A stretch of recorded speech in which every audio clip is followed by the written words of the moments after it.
4 days to the rescheduled presidential election in Nigeria, and President Muhammadu Buhari's APC caucus convenes in Abuja as INEC battles to restore its image. Our comprehensive coverage of Nigerian elections continues. 8 years after the revolution, is there an end in sight to the Libyan crisis? We tell you more. Hello everyone, welcome to Africa Live on CGTN with me, Beatrice in Nairobi. Also coming up on the program. In business news, Ethiopia signs a $4 billion gas deal with Djibouti. And in your sports, the Under-20 Africa Cup of Nations wraps up in Niger after 16 days of action.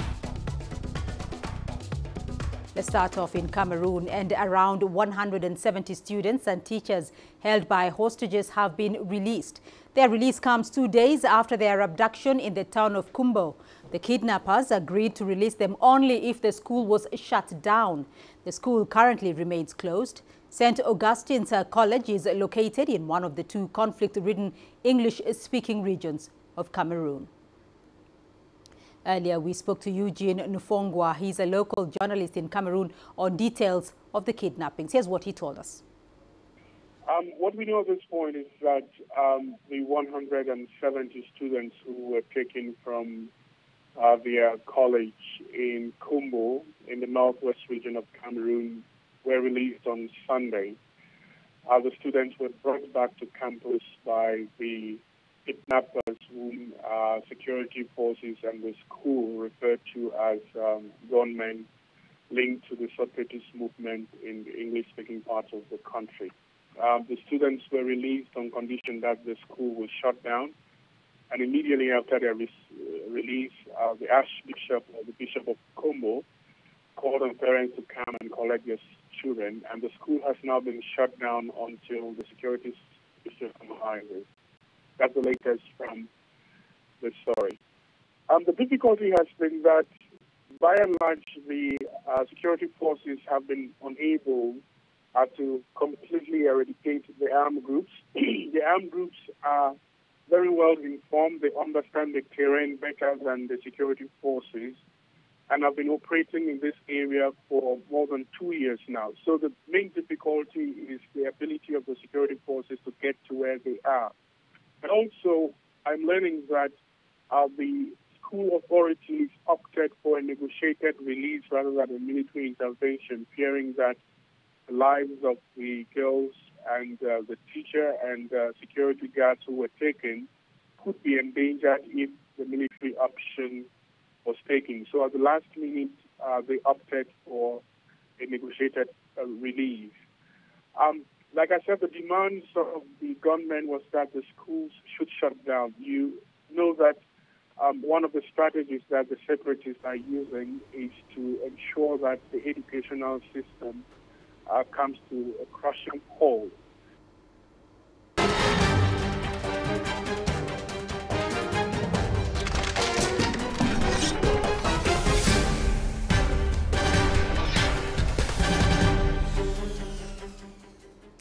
Let's now cross over to Nigeria, where the election there has been dominating the headlines. The election itself rescheduled barely hours to kick off over the weekend. CGTN's Richard Ntar and the CGTN team are on standby with the very latest on the upcoming elections. Richard. Thank you so much, Beatrice, and to our viewers across the continent and around the globe, we thank you for joining us here on CGTN's continued coverage of Nigeria's elections. Well, it's just 4 days to the rescheduled date, and already President Muhammadu Buhari's APC Congress convenes in the capital, Abuja, while INEC battles to restore its image. Speaking of INEC, the Independent National Electoral Commission has already embarked upon the process of reconfiguring smart card readers. This is being done all across the country. As a matter of fact, political parties are actually concerned about the possibility of low voter turnout and have urged their supporters to come out en masse on February the 23rd. Robert Nagila, CGTN's correspondent, has more on this story. 2 days after the postponement of Nigeria's elections, like many parts of the country, life is slowly returning to Lagos. Many of the city's residents had traveled to their rural homes to vote. Schools closed, businesses shut. A process that will have to be repeated in a week's time when the election is held on the 23rd of February. The two main contenders, President Muhammadu Buhari and former Vice President Abubakar Atiku, have both condemned the election delay. The Electoral Commission says the delay was necessary due to logistical challenges. On my behalf as chairman and on behalf of the commissioners, we regret what happened yesterday. Initial disbelief has now turned to frustration, and there is concern that voter turnout will be affected. Me? I'm not ready. I'm not ready to go anywhere. Had the voting exercise taken place on Saturday, focus would now have shifted to the tallying center in Abuja. Instead, as a result of the postponement, there's a palpable sense of uncertainty, with more questions than answers for most Nigerians. Not again. That was the initial reaction from lawyer Libyan Crisis when he received word of the postponement. Nigeria's two previous elections in 2011 and 2015 were both hit with delays. He says there are still many unanswered questions arising from the postponement. Some materials have been distributed, sensitive and non-sensitive. What becomes of those sensitive materials that have been configured? Let's take, for example, some that carries dates. Are you going to reprint those materials, or you just leave them like that? Add on to that, the digital card readers, some already distributed, need to be reconfigured. And in some polling stations, voters' names have yet to be displayed as required by law. What happened will definitely discourage a lot of people from even participating. Some people not just traveling, they had to go sleep in places where they registered. The Electoral Commission says it will be ready in a week's time despite the challenges. The country wants to believe them. Robert Nagela, CGTN, Lagos, Nigeria. All right, and to the subject of fake news, it seems to be coming out of the woodworks. Millions of Nigerians have fallen prey to fake news. As a matter of fact, research shows that Nigerians are consuming main media sources of information and known sources of fake news in equal amounts. Now, how do you combat fake news? We've got Deji Badmus and Robert Nagila to unpack this. Over to you guys. Well, thank you very much, Richard. Deji, let's get straight into it. Just how serious is the issue of fake news? And can you cite any examples? For me, the most obvious one that comes to mind is the one that came out recently, where it was purported that the person we know as President Muhammadu Buhari is actually a clone, forcing the president to actually come out and deny it. Give us some examples and just how serious is this issue? Well, it's really serious, and it's even going to be more serious, especially at this time, election time, because what we might likely say is that, during the elections and shortly after, we're going to be seeing some fake results come out from different platforms. So it's really serious. Another good example, and we saw that when the election was postponed, there was this story out there on social media that the president was not aware that the election was postponed, that he actually went to a polling unit, to his polling unit now to vote. Yeah. And you know what the guys did was they picked up the picture of the president where he voted in 2015, designed it and then put it out, just to give the impression that indeed the president was not aware that on the 16th of February that he actually went out to vote, that he only found out at the polling unit that the election had been postponed. So we're going to be seeing more of that, several of that. It's up to the authorities now, not just the authorities, for people too, right, to be able to tell between what is real and what is fake. And we know that, for instance, WhatsApp, that's the social network messaging site, has been carrying out serious campaigns in this country, media campaigns now, telling people to watch out for fake news. Absolutely. So it's something serious. Education has been provided, but then it's still up to people to tell what is fake and what is real, and not to share messages they receive on various social media platforms. Absolutely, you're absolutely right, Deji, and you've just touched on it. what the impact. We've seen this across the entire continent. Every time there's an election, fake news comes up around it. What sort of impact is it having on this particular election? We know, for example, that a lot of it begins on these encrypted apps and then makes its way onto these popular platforms and spreads like fire. Just what sort of impact is it having on this particular election? Well, for now, we have not seen so much of an impact, but I think we'll begin to see things happen from just during the election. When the results are coming out, on right. election day, even as people are voting, for instance, you're going to be seeing several fake news about maybe ballot box snatching, several fake news just probably to completely ridicule and condemn the entire process. So we're going to be seeing that. Right. And then shortly after the election, shortly after voting now, just before the results will be released, we're going to be seeing so many results on these various platforms now that you would even end up getting confused. So right. It's really going to be a problem, no doubt. It's going to be a huge challenge, and some of these are fake stories. People are going to believe them. There's absolutely, no doubt absolutely. So we're going to see so much of it, and it's only at that point that we'll be able to tell the impact.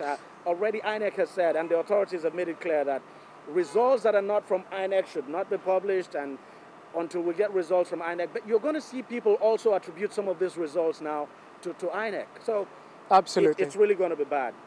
We can't no doubt ourselves. about it. Yeah, we just have to get prepared for it. And a very important point there from Deji, that the Electoral Commission coming out and telling the country it's the only one mandated by law to release results. So any other results coming from anywhere else should be ignored.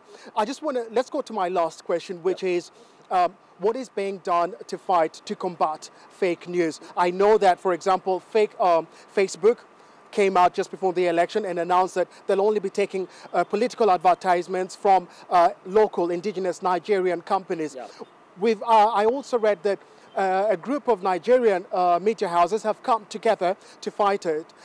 What is being done locally to combat fake news? Apart from this group of Nigerian media houses coming together, INEC has done a lot too in terms of educating people, enlightening people. We've also seen the National Orientation Agency.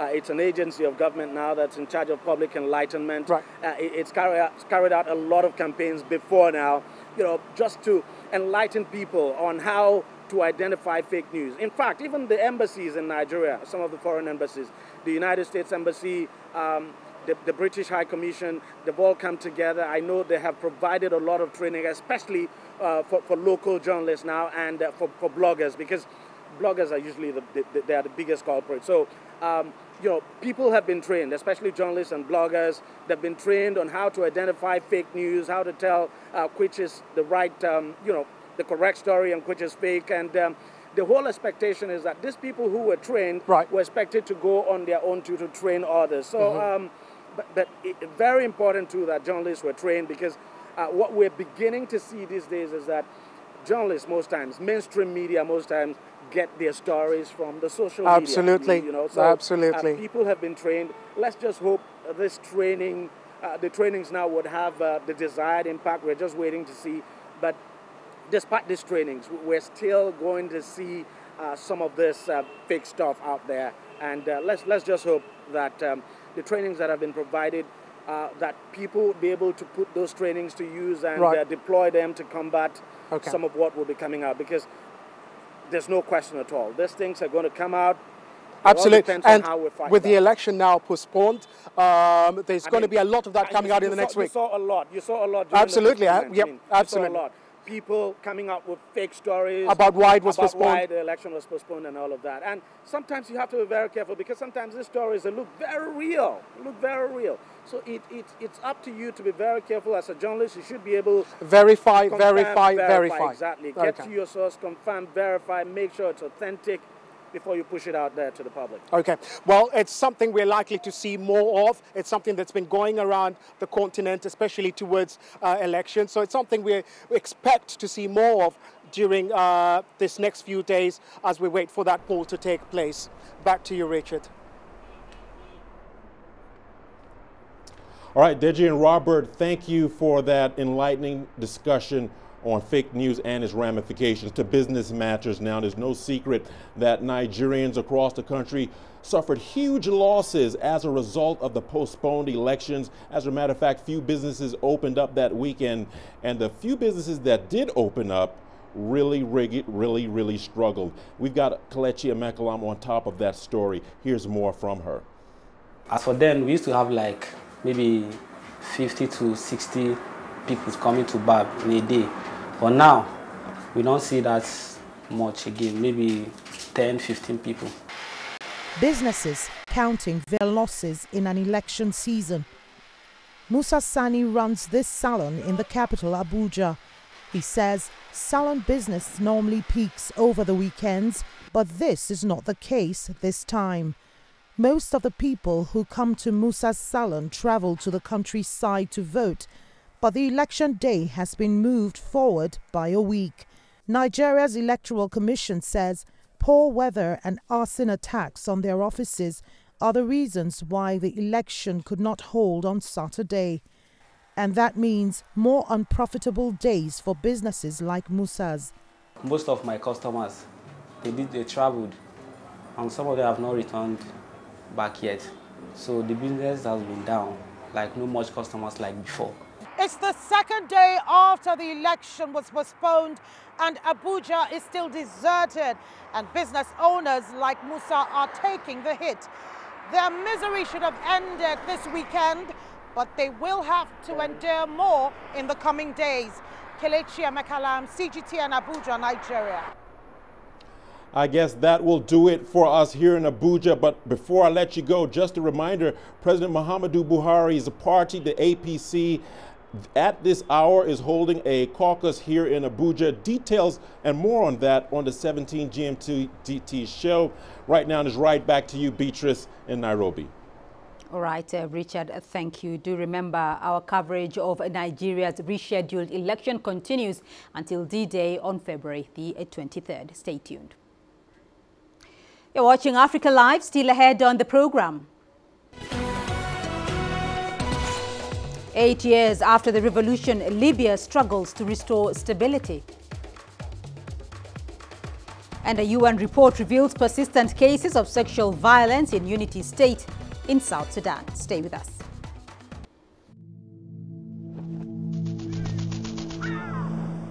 How will your world change today? What happens here? What happens there? Or what you make happen for yourself. If it matters to you, it matters to us too. Your stories are the stories that need to be told. Africa Live. Find your voice.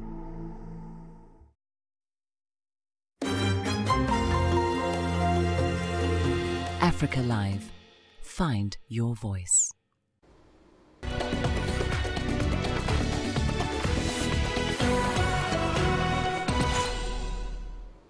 Egypt has held funeral prayers for an officer and soldiers killed in a deadly attack on the Egyptian military in Sinai. The troops were killed on Saturday during a clash with militants. The Egyptian military said 7 militants were also killed. ISIL militants have claimed responsibility for the attack. Since 2013, the Islamist militants have repeatedly targeted security checkpoints and Egypt's Christian minority. Cairo claims it has killed several hundred militants since it launched its anti-terror campaign last year. Let's cross over to CGTN's Adel Mahroui in Cairo for us with an update on that. Adel, Egypt often announces that jihadists have been killed in military operations, but statements that security forces have suffered significant losses are quite rare. What more can you tell us about the operation in Sinai? It seems the militants can still strike at will despite Egypt's military claim of success. Well, Beatrice, you're definitely right. It has been some time since we've heard a heavy loss on the military side.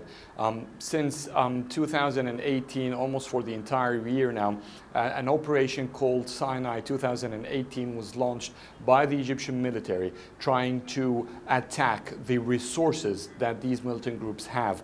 And they have been reporting significant progress on numerous bases, on the basis of infrastructures, hideouts, and weapon warehouses that were found in the Sinai Peninsula, specifically in North Sinai, where these groups have been taking a shelter and a stronghold since 2011. The entire process of the military is almost revealed on a monthly basis. Sometimes there are even more updates within the same month to show the significance of the operation and the progress. It has extended to 2019 and the operation is still ongoing. But as expected, even by security forces themselves, that they cannot terminate the threat of these terrorist groups entirely, and therefore they will continue to pose a risk. However, it's been some time since we've seen such an attack with such a magnitude. The latest attempt against a military checkpoint in North Sinai was in December, and this is quite a big gap from the usual intensity of attacks that have been seen in previous years, but also was not as deadly as what we've seen today. It may compare to it to an extent, but again, the frequency was the key point here, and this is what the security forces have been trying to stress on, that the number of attacks that have been taking place in 2018 has significantly dropped in comparison to 2017 and 16 as well. So the military operation is continuing, but there is little doubt that these activities will terminate entirely, especially that ISIL has been kicked out or almost kicked out from Syria and Iraq, and they will be looking for other bases, mainly in North Africa. Libya and North Sinai are two of the favorite spots for the terrorist organization. All right, stay with us there, Adel. We'll return to you in just a moment because we have developing news from neighboring Libya, where the country has marked the 8th anniversary of the 2011 uprising that led to the overthrow of longtime ruler Muammar Gaddafi. Activities to mark the anniversary were much more subdued. 8 years on, the country still remains a battleground between a myriad rival militias and political factions operating with impunity.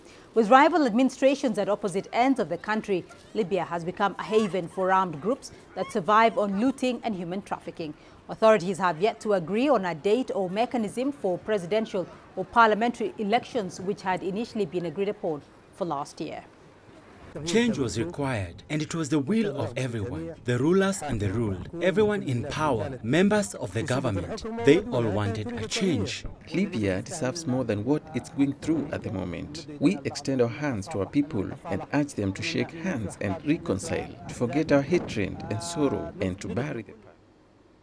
Well, Adel Mahrouri is still with us in Cairo. Adel, it does seem like just yesterday when that revolution happened in Libya, but this year celebrations to mark the anniversary have been much more subdued than the past 8 years indeed. How is life for ordinary Libyans 8 years on?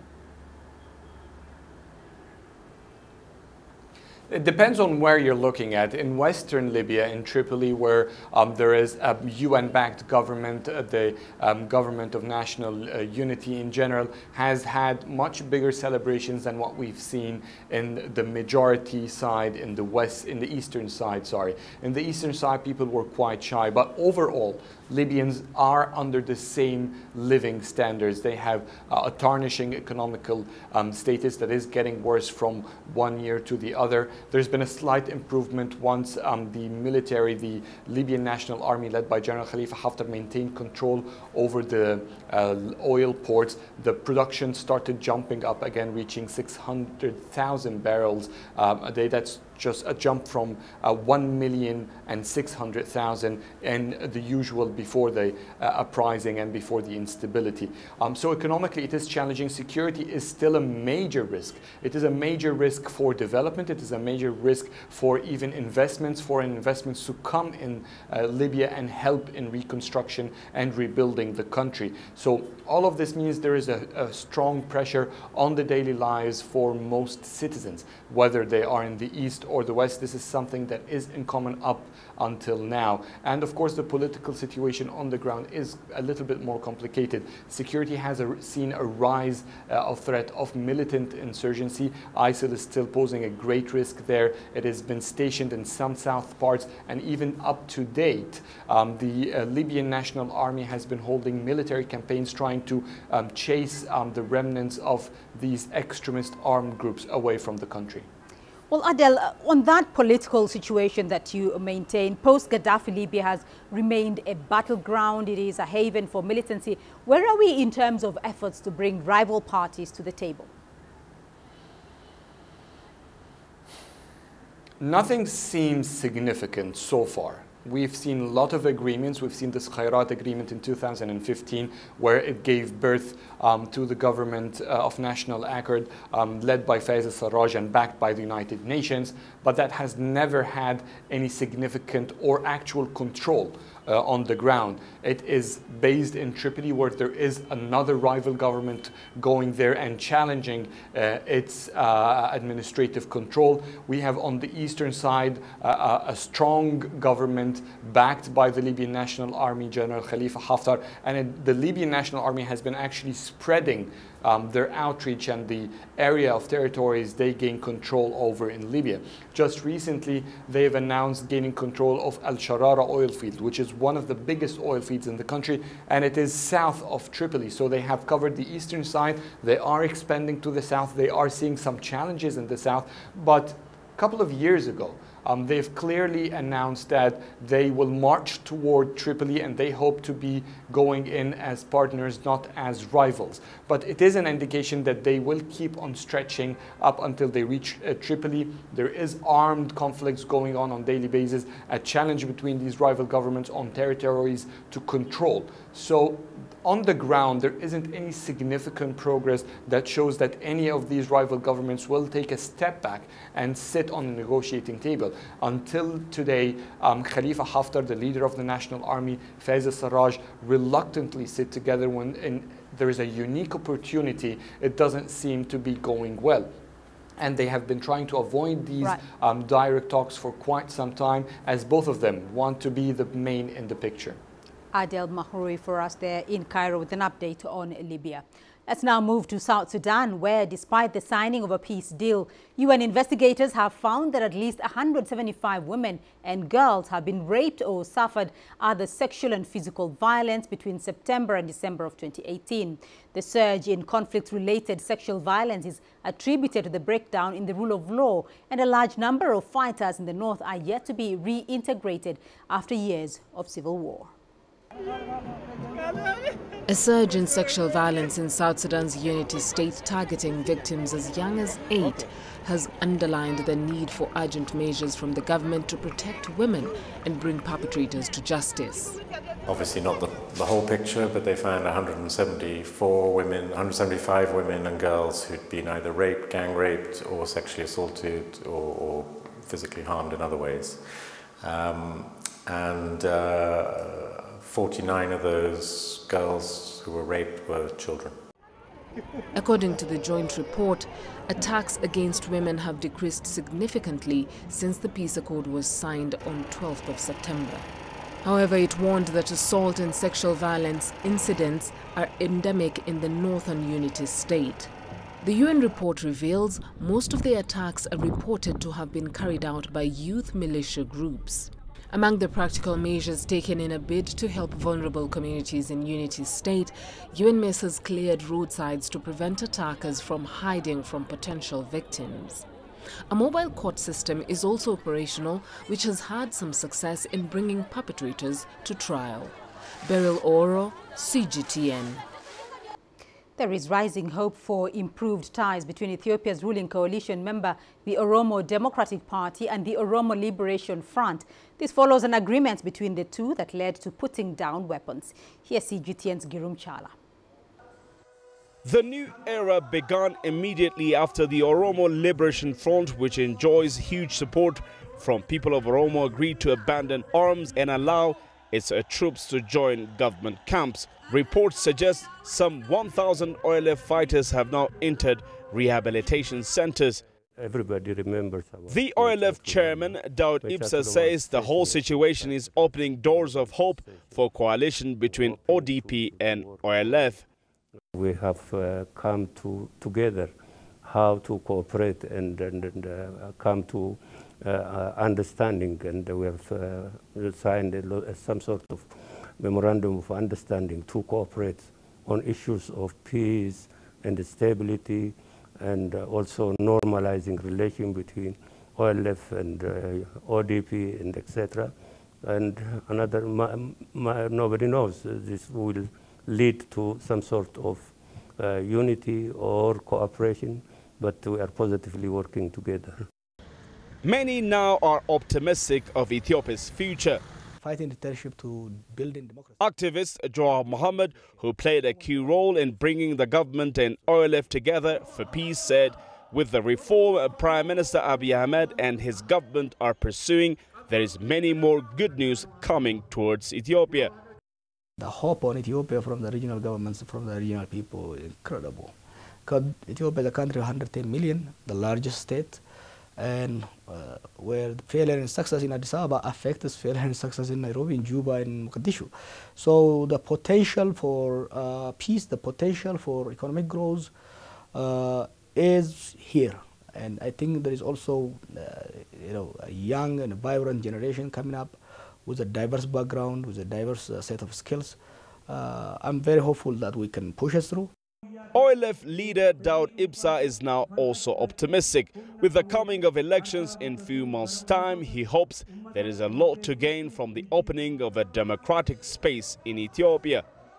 Thousands have been imprisoned, tortured for this change, year after year, continuously, with armed struggle added to this, pushed for this change. So we believe this change is the change of our people and our sacrifices, and we believe it is ours because it forced a reform within EPRDF.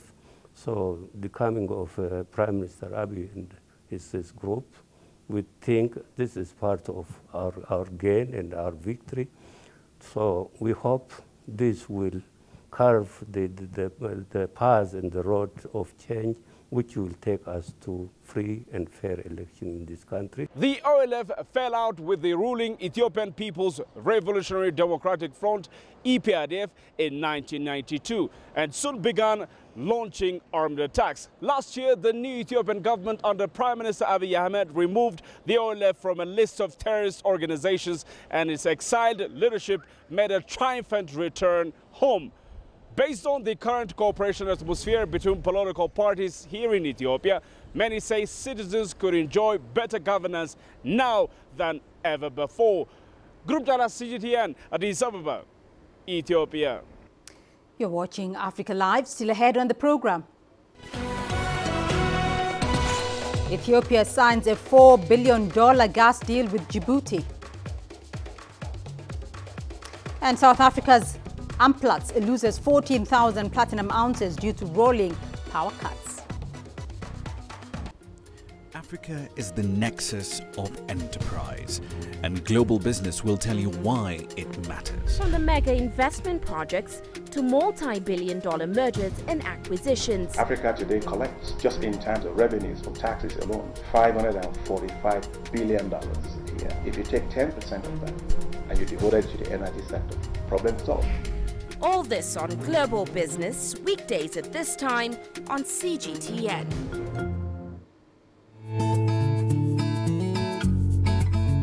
Africa Live. Find your voice.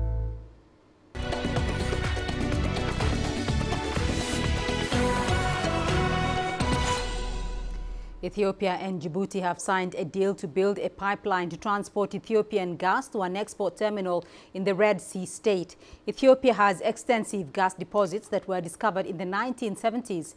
China's PolyGCL Petroleum Investments has been developing the Caleb and Hilala fields since signing a production-sharing deal with Ethiopia in 2013. The deal between Djibouti and Ethiopia comes a year after PolyGCL signed a memorandum of understanding with Djibouti to invest $4 billion in the project. According to the Ethiopian government, production is likely to start in 2020. Africa's eastern seaboard could soon become a major global producer of liquefied natural gas based on finds made in Tanzania and Mozambique. South Africa's Anglo-American Platinum says it lost 14,000 platinum ounces last week. The loss was incurred when struggling state power utility firm Eskom implemented 5 straight days of power cuts. Amplat's chief executive Chris Griffith added that his firm was also considering building a 100-megawatt solar power plant to cut losses. The miner is one of thousands of businesses and homes affected by Eskom's load shedding. Eskom, however, now says there's no immediate threat of load shedding this week, but has warned that the power grid is still under pressure. The utility says that poor power generation still remains an issue, and it will know on Wednesday during the budget speech how Treasury will intervene. And speeding up the approval of the Charter of Fundamental Social Rights for Maghreb workers is one of the main projects of the newly elected leadership of the Arab Maghreb Workers Union. The union has 5 member states: Tunisia, Algeria, Morocco, Libya and Mauritania. Their aim is to put an end to political tension in the region. CGTN's Adnan Chauchi has more. The Secretary General of the Tunisian General Labour Union UGTT, Nourdine Taboubi, has been elected Secretary General of the Arab Maghreb Workers Union. This is a huge responsibility. The Arab Maghreb Workers Union has held its Congress in after 14 years of tension and disagreements between the political leadership of some member states. We will unify our disclosure and efforts to transform the union into the most powerful organization in the region. The Secretary General of the General Union of Algerian Workers voiced hope that the General Secretariat that will emerge from this Congress will accelerate the establishment of a climate conducive to trade union action in the Maghreb. We must strengthen the role of Maghreb Trade Union Organization on the regional, Arab and international scene. The role of Maghreb syndicates is not limited to social demands. We will play a political role to bring decision makers to the negotiating table on economic, social, political and security issues. Delegates believe that the political tension between Morocco and Algeria, as well as the chaotic situation in Libya, have hampered collective action. Moving forward together and turning the page on years of political tension and giving priority to regional security is one of the objectives of the new Maghreb Union leadership. We cannot talk about economic integration, free trade zones and modern infrastructure development while politicians do not sit to the negotiating table. Maghreb Union's leaders made a series of proposals to make the institutional system more effective, including one related to the creation of a tripartite or multicultural decision-making and consultative mechanisms under the auspices of the International Labour Organization. The 5 Secretaries General of the Arab Maghreb Union syndicates called for support for the regular meeting of the Maghreb Labour Ministers to develop a new dynamic policy in the region and design a new approach to migration. Adnan Shawishi, CGTN, Tunis. Meanwhile, Saudi Arabia has signed investment agreements worth $20 billion with Pakistan. The deal was announced by the country's Crown Prince, Mohammed bin Salman, during his visit to the country. Pakistan welcomed the arrival of the Crown Prince by fighter jets to guide his plane, and Prime Minister Imran Khan personally drove him to the capital, Islamabad. Salman arrived in Pakistan on Sunday to kick off his tour of South Asia and China. It's big for phase 1. And definitely it's gonna grow every month, every year. But also because Saudi Arabia has always been a friend for Pakistan. Saudi Arabia has been a friend when Pakistan has needed friends. So Saudi Arabia has always been a friend in need, which is why we value it so much. Now, technology is advancing daily as it revamps sectors such as communication. The introduction of the new 5G technology offers greatly enhanced speeds, coverage and responsiveness of wireless networks. Here's more details. The G in 5G stands for generation. Wireless phone technology technically started with 1G in the early 1990s. After that came 2G, which allowed text messages. 3G came next, and with it, the ability to browse the web. Since then, 4G has made downloading and uploading large video files possible. Companies honed this system by adding LTE, short for long-term evolution, to the 4G formula. LTE became the fastest and most consistent variety of 4G network. The plan for 5G is to build on that foundation, allowing a dramatic increase in the speed of data transfers.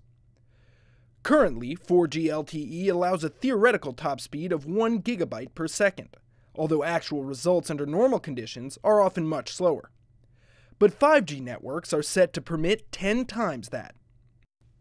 Another improvement is lower latency.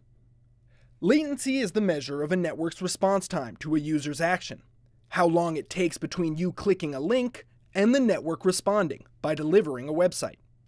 That lag time can last around 20 milliseconds with current networks, but latency on 5G is 20 times less, about the time it takes for the flash to go off on a modern camera. That responsiveness is critical for many scenarios, like future surgeons controlling robotic arms from far away, or self-driving vehicles needing to communicate with each other in real time. And since 5G networks are designed to connect a far greater number of devices, it's likely to provide a crucial building block in the fast-emerging Internet of Things. And we still have more news for you here in the program. Here's what's ahead. Artists in Somalia dream of a second chance as the country rebuilds its theatre. Join us in Global Business and see Africa through our eyes. The greatest journeys, the greatest sights, the greatest adventures. Here in Qanater, this weir allows the locals to walk on water. We're far more than just TV news. We're your passport to the wonders of Africa.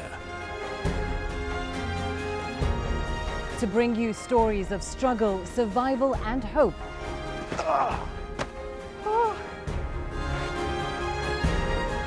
So let's explore.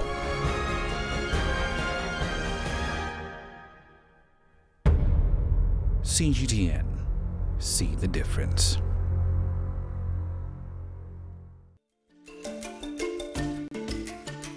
Africa Live.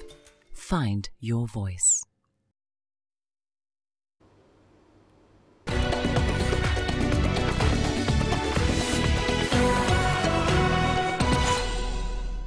On to Somalia now, and the country is rebuilding its cultural landmarks in efforts to revive the entertainment industry.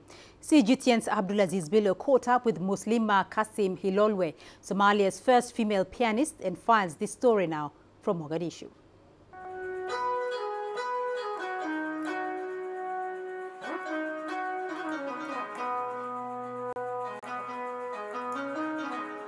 Muslima Kasim Hilolwe is reminiscing the good old days when she played a piano in the presence of world leaders and foreign dignitaries at the National Theatre.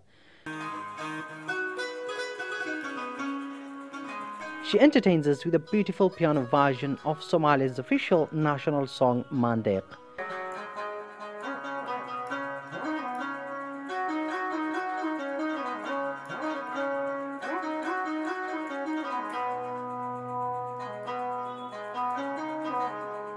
Inside a living room, the blue Somali flag with a 5-pointed star is pinned on the wall.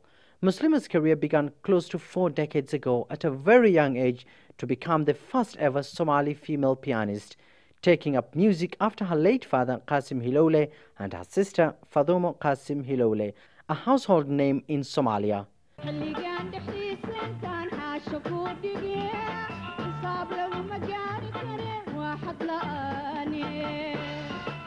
anoo yaraan fanka soo bilaabay My passion for arts and music began at a very young age. At first I tried singing, but then stopped and focused on playing musical instruments. It was a tough decision then, and I started with a harp, taking notes from local and foreign teachers until I perfected melody and rhythm.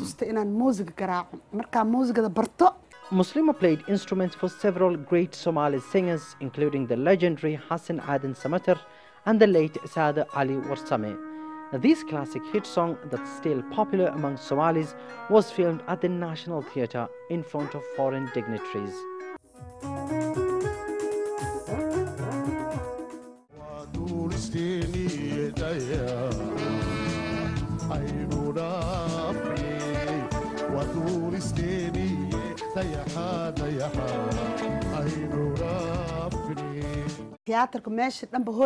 The National Theatre was the main hub for us all. The centre was used for entertainment, awareness. We were paid by the government and worked to promote arts and music. We staged musical and theatrical performances 6 times a week. Peace was the driving force. With peace, we can achieve a lot. We pray for peace and a return to the good old days. This is the Somali National Theatre, constructed by Chinese engineers in 1967, just 7 years after Somalia attained independence.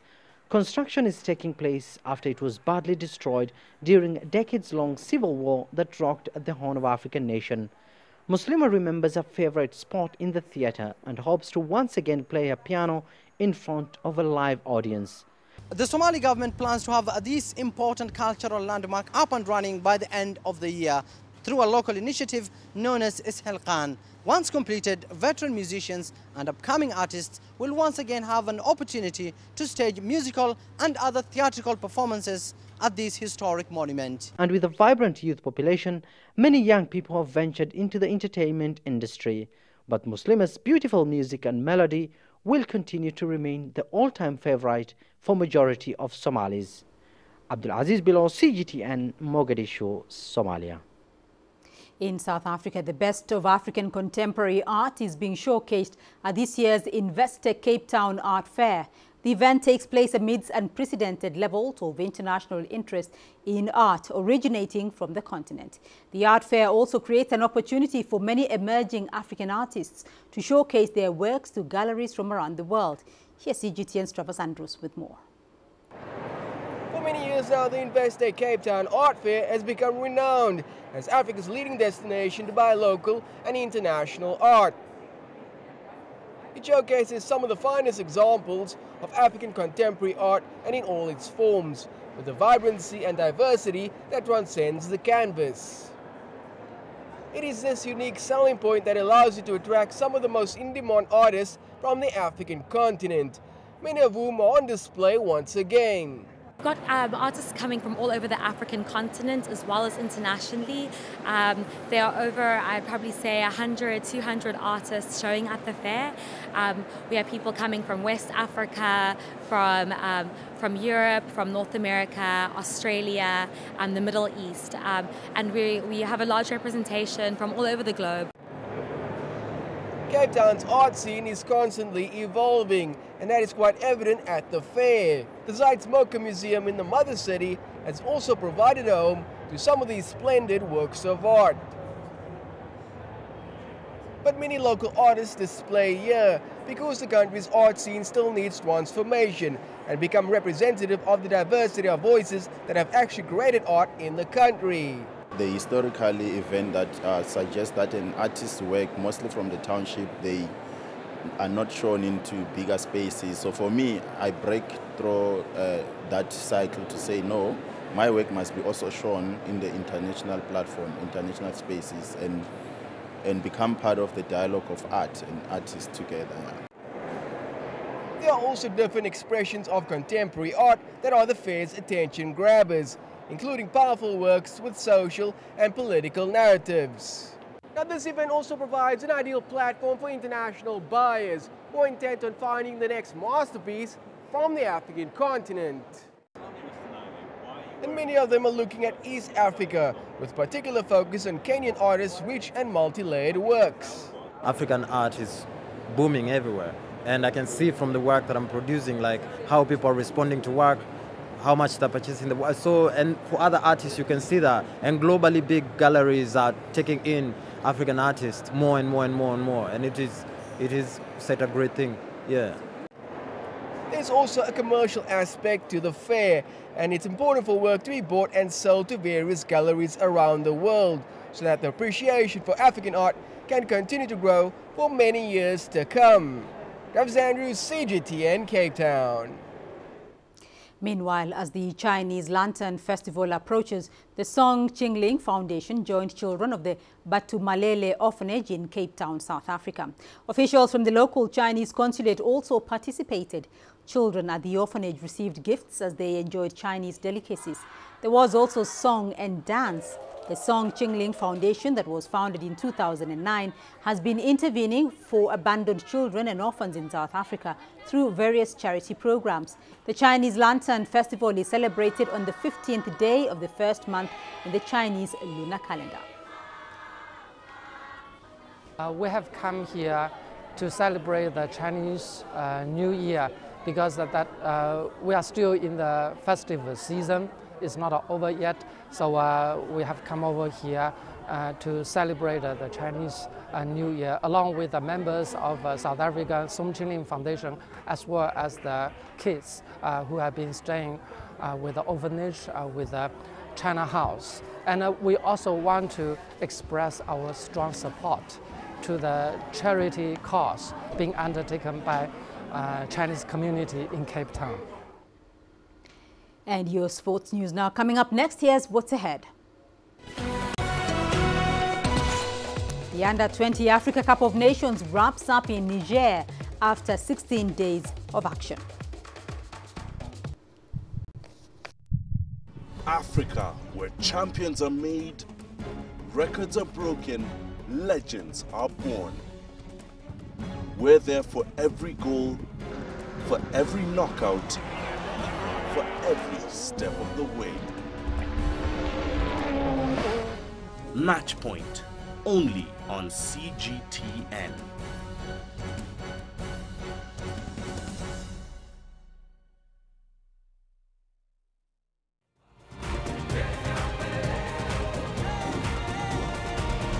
Africa Live.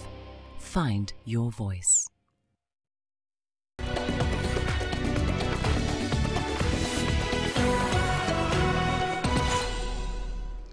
And we begin with African football news. Mali beat Senegal 3-2.